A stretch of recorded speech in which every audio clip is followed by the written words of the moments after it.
사랑하는 성도 여러분, 안녕하세요. 지난밤에도 하나님 은혜 가운데 평안하셨습니까? 오늘 이 새벽에도 또 여러분이 정한 예배 시간에도 하나님 앞에 나온 여러분들을 주님 이름으로 축복하고 환영합니다. 지금부터 9월 28일 월요일 새벽 예배를 시작하겠습니다. 다 같이 사도신경으로 우리의 신앙을 고백합니다.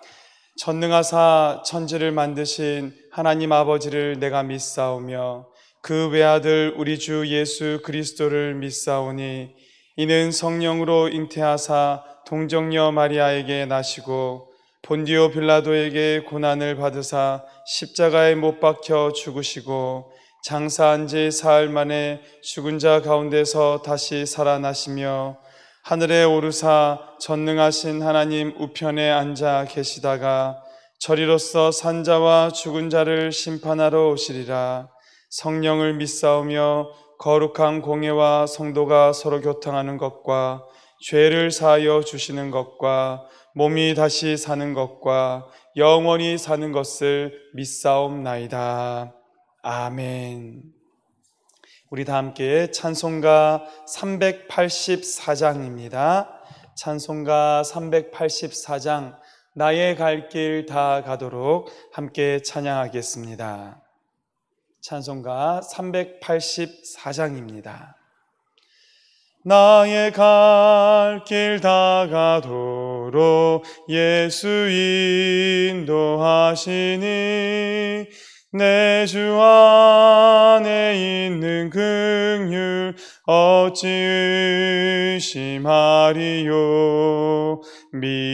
믿음으로 사는 자는 하늘 위로 받겠네. 무슨 일을 만나든지 만사 형통하리라. 무슨 일을 만나든지 만사 형통하리라. 나의 갈 길 다 가도록 예수 인도하시니 어려운 일 당한 때도 족한 은혜 주시네. 나는 심히 고단하고 영혼 매우 가라나 나의 앞에 반석에서 샘물 나게 하시네.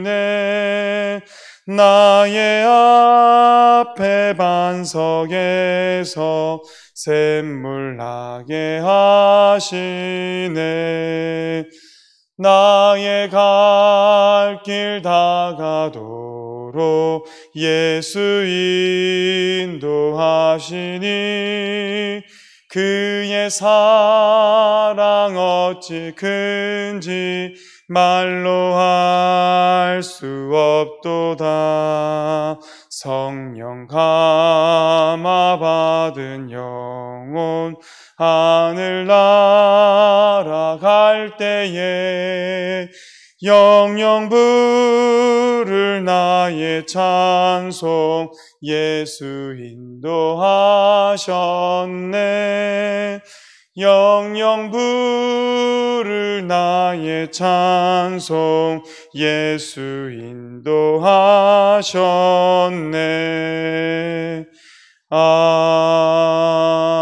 아멘. 오늘 하나님께서 우리에게 주시는 말씀 구약성경 예레미야 38장 1절부터 13절까지의 말씀입니다. 구약성경 1114면에 있습니다. 예레미야 38장 1절에서 13절까지의 말씀을 저와 여러분들 함께 읽겠습니다. mat단의 아들 스바디아와 바수울의 아들 그다랴와 셀레미야의 아들 유갈과 말기야의 아들 바수울이 예레미야가 모든 백성에게 이르는 말을 들은즉 이르기를 여호와께서 이와 같이 말씀하시되 이 성에 머무는 자는 칼과 기근과 전염병에 죽으리라. 그러나 갈대아인에게 항복하는 자는 살리니 그는 노량물을 얻음같이 자기의 목숨을 건지리라. 여호와께서 이와 같이 말씀하시니라. 이 성이 반드시 바벨론의 왕의 군대의 손에 넘어가리니 그가 차지하리라 하셨다 하는지라. 이에 그 고관들이 왕께 아뢰되 이 사람이 백성의 평안을 구하지 아니하고 재난을 구하오니 청하건대 이 사람을 죽이소서. 그가 이같이 말하여 이 성에 남은 군사의 손과 모든 백성의 손을 약하게 하나이다. 시드기야 왕이 이르되 보라, 그가 너희 손 안에 있느니라. 왕은 조금도 너희를 거스를 수 없느니라 하는지라. 그들이 예레미야를 끌어다가 감옥들에 있는 왕의 아들 말기야의 구덩이에 던져 넣을 때에 예레미야를 줄로 달아내렸는데 그 구덩이에는 물이 없고 진창뿐이므로 예레미야가 진창 속에 빠졌더라. 왕국 내시 구스인 에벤멜렉이 그들이 예레미야를 구덩이에 던져 넣었음을 들으니라. 그때의 왕이 베냐민 문에 앉았더니 에벤멜렉이 왕궁에서 나와 왕께 아뢰어 이르되 내 주 왕이여, 저 사람들이 선지자 예레미야에게 행한 모든 일은 악하나이다. 성중에 떡이 떨어졌거늘 그들이 그를 구덩이에 던져 넣었으니 그가 거기에서 굶어 죽으리이다 하니 왕이 구스 사람 에벤멜렉에게 명령하여 이르되 너는 여기서 30명을 데리고 가서 선지자 예레미야가 죽기 전에 그를 구덩이에서 끌어내라. 에벤멜렉이 사람들을 데리고 왕궁 곳간 및 방에 들어가서 거기에서 헝겊과 낡은 옷을 가져다가 그것을 구덩이에 있는 예레미야에게 밧줄로 내리매 구스인 에벤멜렉이 예레미야에게 이르되 당신은 이 헝겊과 낡은 옷을 당신의 겨드랑이에 대고 줄을 그 아래에 대시오. 예레미야가 그대로 하매 함께 읽습니다. 그들이 줄로 예레미야를 구덩이에서 끌어낸지라. 예레미야가 시위대 뜰에 머무니라. 아멘. 자, 여러분, 또 38장 한 장의 말씀이 시작됩니다. 이 예레미야의 구성을 제가 말씀드릴 때에 연대기 순으로 기록된 것이 아니다라고 말씀을 드렸습니다. 시간의 순서대로 기록된 것이 아니라 굵직굵직한 사건별로 예레미야의 말씀이 기록되다 보니 때로는 시드기야 왕, 이 남유다의 제일 마지막 왕에 대한 이야기를 하다가 또 그 위로 거슬러 올라가서 여호야김 왕 때의 이야기가 나오기도 하고 또다시 시드기야 왕의 이야기가 나오기도 하고 다소 시간을 거스르고 시간을 따라가는 그런 구조들 속에서 여러분 헷갈리지 마시고 잘 따라가시기를 바랍니다. 오늘도 예레미야는 하나님께로부터 받은 말씀을 선포합니다. 그런데 늘 그렇듯이 이 예레미야가 하나님으로부터 받은 말씀을 선포하면 선포할수록 백성들로부터 미움을 받게 되고 많은 유다의 고관들로부터 목숨의 위협을 받게 되는 것을 볼 수가 있습니다. 1절도 그렇게 시작합니다. 1절이 시작하면서 나오는 이 몇 명의 남유다의 고관들은 대표적으로 친애굽의 성향을 가진 사람입니다. 마단의 아들 스바디아, 바술의 아들 그다랴, 셀레미야의 아들 유갈, 말기야의 아들 바스훌, 이 사람들이 예레미야가 모든 백성에게 이르는 말을 들었던 것입니다. 그 들었던 내용이 2절과 3절의 말씀, 우리가 이제까지 하나님으로부터 받았던 그 말씀과 크게 다르지 않습니다. 대체로 2가지 또는 3가지로 우리가 나누어 볼 수 있는 이 말씀은, 첫째는 이 성에 머무는 자는 칼과 기근과 전염병에 죽을 것이다. 남유다 백성들로서는, 예루살렘을 지키고 있는 백성들로서는 어떻게든 이 성에 머무르고 이 성을 사수하고 이 성을 빼앗기지 않는 것이 그들의 최고의 목표치였을 텐데 예레미야는 정반대의 얘기를 하는 거죠. 이 성에 머물면 오히려 칼과 기근과 전염병에 죽고 피할 수 없을 것이다. 그러나 반대로 갈대아인에게 항복하는 사람은 살게 될 것이다. 그리고 3절 말씀에는 무엇을 예언하고 있습니까? 반드시 바벨론 왕의 군대의 손에 이 성이 넘어가게 될 것이다. 예, 여러분 이제까지 들었던 그 내용들입니다. 그리고 이 내용들은 그 성에 살고 있는 사람들의 입장으로서는 제일 듣기 싫은 소리였을 겁니다.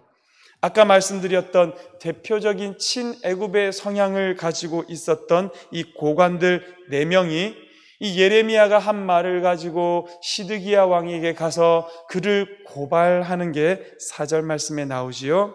이에 그 고관들이 왕께 아뢰되 이 사람이 백성의 평안을 구하지 아니하고 재난을 구하오니 청하건대 이 사람을 죽이소서. 그가 이같이 말하여 이 성에 남은 군사의 손과 모든 백성의 손을 약하게 하나이다. 성도 여러분, 이와 같은 내용들은 얼마든지 있었습니다. 왜 예레미야의 말이 그들이 받기에 합당하지 못한 말이 되었는지, 왜 예레미야를 매국노처럼 이들이 매도하고 죽이려 했는지 우리는 다 이해합니다.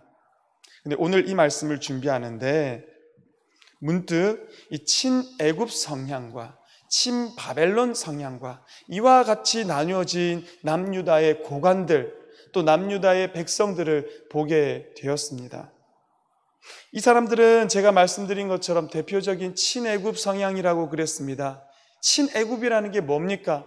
애굽과 친하자, 그 사람들이 우리의 보호자가 되어줄 것이고, 지금은 바벨론으로부터 우리가 예루살렘을 이렇게 빙글빙글 포위당하며 둘러싸여 있는데 여기에서 우리를 건져줄 수 있는 나라는 애굽이다. 우리가 여기서 바벨론을 맞서서 잘 지키고 이겨내면 애굽이 와서 우리를 도와줄 것이다. 예, 다시 말하자면 애굽을 자기네들의 구원으로 삼는 사람들이 친애굽입니다. 반대로 지금은 드러나지 않지만 남유다의 고관들 중에서는 친바벨론도 있었을 겁니다. 무슨 소리냐? 느부갓네살 왕이 대세다. 바벨론을 거스를 수 없을 것이다. 우리 바벨론과 친하게 지내야 된다. 그들로서는 바벨론이 자기네들의 구원자라고 생각했을 것입니다. 모든 문제가 여기서 시작하더라고요, 여러분. 친애굽, 친바벨론, 친애굽이라고 자신을 정해놓고 보니까 갈대아인에게 항복하라. 이 성에 있으면 칼과 기근과 전염병에 죽을 것이다. 이 성은 어차피 바벨론 왕의 손에 넘어가게 될 것이다 라는 말이 어떻게 들리겠습니까? 절대 그렇게 되어서는 안 되는 말로 들릴 것이죠. 예레미야가 전하기는 전했지만 하나님께서 남유다 백성들에게 하시는 그 말씀이 그들의 귀에 전혀 들리지 않는 것입니다. 왜요? 자기는 친애굽이라고 정해졌기 때문에, 자기의 구원은 애굽이라고 자기네는 이미 믿고 있기 때문에 이런 일이 일어났다는 겁니다. 반대도 마찬가지겠죠. 친바벨론이라고 정해놓은 사람에게는 자기네 뜻에 거스르는 것은 다 듣기 싫었을 겁니다. 자기네 뜻과 맞지 않은 것은 하나님의 말씀이라도 받아들일 수가 없었을 것입니다. 우리는 친애굽도 아니고요, 친바벨론도 아니고요, 이들은 친하나님이 되었어야 합니다. 하나님이 자기의 구원이다. 하나님만이 우리를 여기서 건져내실 수 있다. 하나님 뭐라고 말씀하시냐? 항복하라고 말씀하신다. 이 성에 남아있으면 죽는다고 말씀하신다. 어차피 이 성은 빼앗길 거라고 말씀하신다. 그럼 하나님 말씀 들어야지. 친하나님파라면 하나님이 뭐라고 말씀하시는지 귀 기울였을 겁니다. 애굽의 성향과 바벨론의 상황과 따지지 않았을 것이고 하나님께서 그들에게 명령하시는 것에만 귀를 기울였을 것이라는 겁니다. 여러분들은 무슨 파입니까? 지금도 우리나라는요, 세계 최강대국이 아닌 이상 그 어느 나라든지 무슨 있을 것 같습니다. 요즘은 미국이냐 중국이냐, 우리는 어느 나라를 더 중요하게 여길 것이냐, 경제적으로 보면 중국과 많이 얽혀 있는 것 같은데 또 정치적으로는 미국과 많이 얽혀 있는 것 같고 이것도 저것도 어찌할 수 없는 상황 가운데서 두 나라 사이에 끼어서 지금 고생하고 있는 것이 우리나라의 모습인데, 여러분 어디에 우리는 선택을 해야겠습니까? 여기서 말하는 바와 같이 친하나님이라고 얘기하면 저 현실도 모르는 또 목사님의 말을 들어보라 이렇게 하시겠습니까? 현실을 너무 잘 알았던 남유다의 고관들은 어떻게 되었습니까? 그러면 그들에게 구원이 있었습니까? 저는 그렇다면 차라리 현실 모르고 친 하나님파가 되기를 원합니다. 여러분, 중국도 아니고요, 미국도 아닙니다. 언제나 애굽도 마찬가지, 바벨론도 마찬가지, 자기네 나라의 이익과 유익을 위해서 다른 나라를 때로는 이용하기도 하고, 때로는 등지기도 하고, 때로는 화친하기도 하고, 때로는 갈등하기도 하는 것이지, 그 누구도 다른 나라를 위해서 싸워주는 나라는 없다라는 것입니다.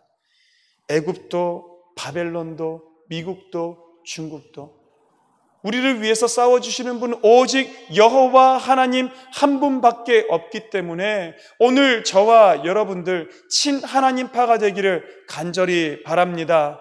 나라와 나라 사이에서만 갈등하는 것이 아닙니다. 오늘 여러분의 삶의 자리를 제가 정확하게 알지 못하지만 오늘 여러분을 구원해 줄 만한 사람이 누구인지, 여러분이 누구를 당신의 의지를 삼고 살아가는지, 그것에 따라서도 또 친 누구 있으시겠지요.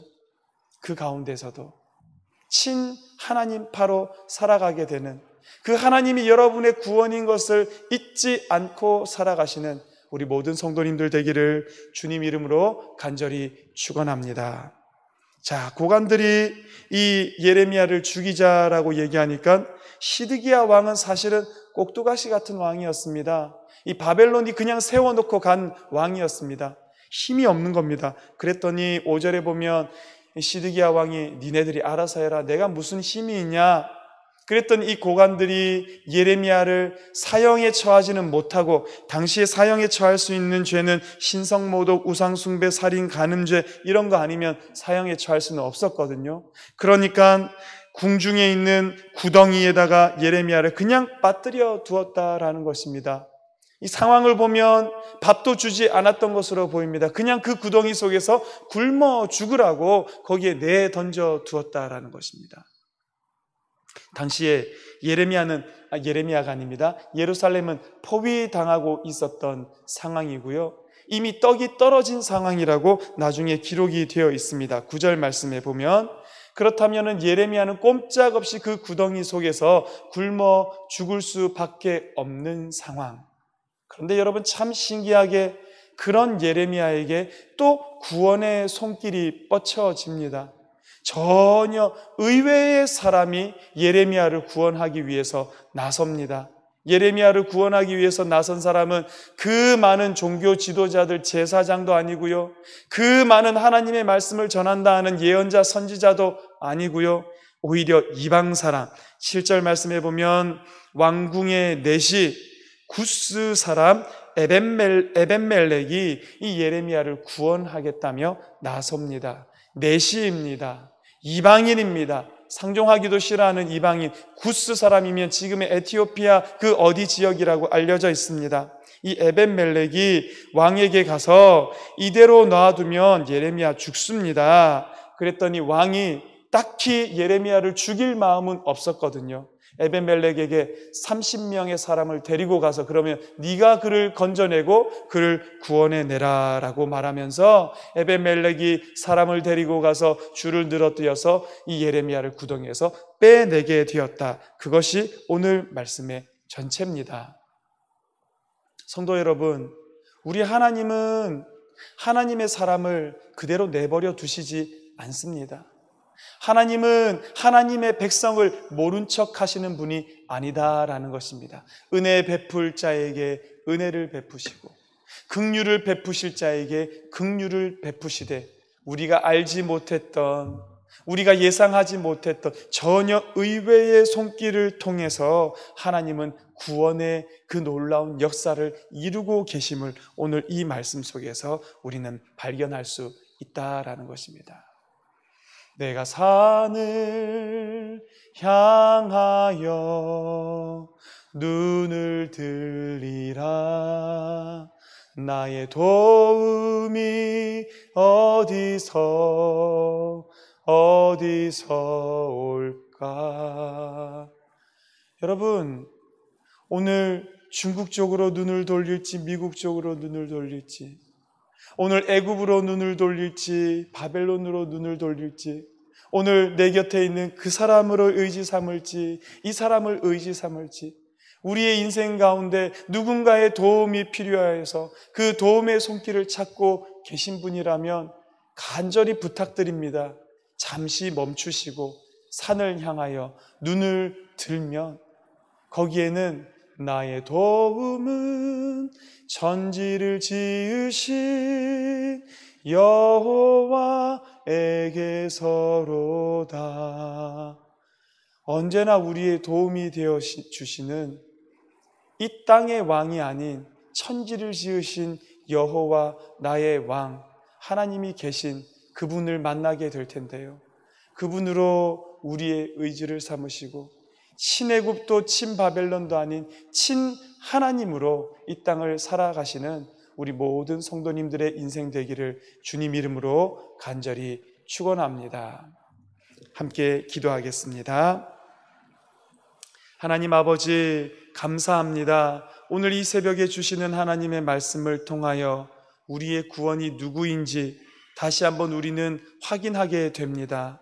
우리의 구원은 애굽도 아니요 바벨론도 아니요 이 땅에 있는 그 어떤 사람도 아니요 그들은 모두 각기 자기의 이익과 자기의 유익을 위하여서만 일할 뿐이고 이 땅 가운데 나를 위하여 싸워주실 분, 이 땅 가운데 나를 위하여 안타까이 여겨주실 분은 오직 여호와 하나님 한 분밖에 없음을 이 새벽에 우리가 다시 한번 기억하게 하여 주시니 감사합니다. 오늘도 인생의 막막한 그 자리에서 잠시 멈춰서서 눈을 들고 나의 도움이 어디로부터 오는지를 확인하는 성도님들이 되게 하여 주시옵소서. 우리의 도움은 천지를 지으신 여호와에게서 오는 것을 우리가 깨달아 알게 하여 주시옵소서. 친애굽도 아니요 친바벨론도 아니요 우리는 친하나님으로 우리의 평생과 우리의 일생을 하나님 앞에서 살아드리는 모든 성도가 되도록 주님 역사하여 주시옵소서. 그래서 우리의 인생 가운데 우리가 기대하지 못했던, 우리가 예상하지 못했던 그 놀라운 손길, 이 구스 사람 에벤멜렉과 같은 손길을 하나님 아버지께서 붙여 주시어서 은혜를 받을 만한 자가 은혜 받게 하여 주시고 긍휼을 얻어야 하는 자가 긍휼을 얻게 하여 주시고 오늘도 우리 하나님 아버지를 바라보는 자가 하나님으로부터 구원받아 그 구원의 놀라운 은혜와 은총을 받아 누리는 놀라운 역사가 우리 성도님들의 삶 가운데 일어나도록 주여 역사하여 주시옵소서. 코로나로 인하여서 육체적인 어려움, 정신적인 어려움, 하나님 그것을 넘어서서 우리의 인생이 마비되는 것처럼 보입니다. 경제적인 활동이 너무너무 둔해지고 있고 우리의 살 길이 막막해져 있는 성도들이 얼마나 많이 있는지 모르겠습니다. 하나님 그 가운데에 우리 하나님 아버지의 그 구원의 손길을 뻗쳐주셔서 거기 우리 성도의 삶의 자리자리마다 은혜와 긍휼을 베풀어 주시옵고 고생하고 안타까워하는 이 땅 가운데 우리 하나님 은혜와 긍휼을 베풀어 주시어서 코로나의 이 어려운 시기 가운데에도 우리가 살아낼 수 있도록 주여 역사하여 주시옵소서. 월요일입니다. 한 주를 시작하며 우리 창동교회를 위하여 기도합니다. 하나님 아버지께서 오래전에 주님의 피값 주고 세워놓으신 이 교회에 출입할 때마다 우리 하나님 아버지의 은혜를 발견하고 경험하고 맛볼 수 있는 성도들 되게 하여 주시옵고 특별히 10월 11일부터 우리 예배를 다시 재개하고자 하는데 하나님 그 전까지 안전하게 지켜보아여 주시옵고 모든 상황을 우리 하나님 아버지께서 조정하여 주셔서 우리가 능히 대면하여 예배를 드릴 수 있도록 주여 우리와 함께하여 주시옵소서. 이제는 우리 주 예수 그리스도의 크신 은혜와 하나님 아버지의 크고 놀라운 사랑과 성령의 감동감화 역사하심이 오늘 친 하나님 파가 되어 우리 하나님 아버지의 명령과 말씀에만 귀 기울이며 따르며 순종하며 살아가기로 다짐하는 사랑하는 창동교회 성도들 머리 위에 이제로부터 영원히 함께 하시기를 간절히 축원하옵나이다. 아멘. 여러분 계속해서 이 말씀을 붙드시고 오늘 우리에게 주어진 기도의 제목을 따라 주님의 이름을 한번 부르고 다 같이 통성으로 기도하며 나아가겠습니다. 주여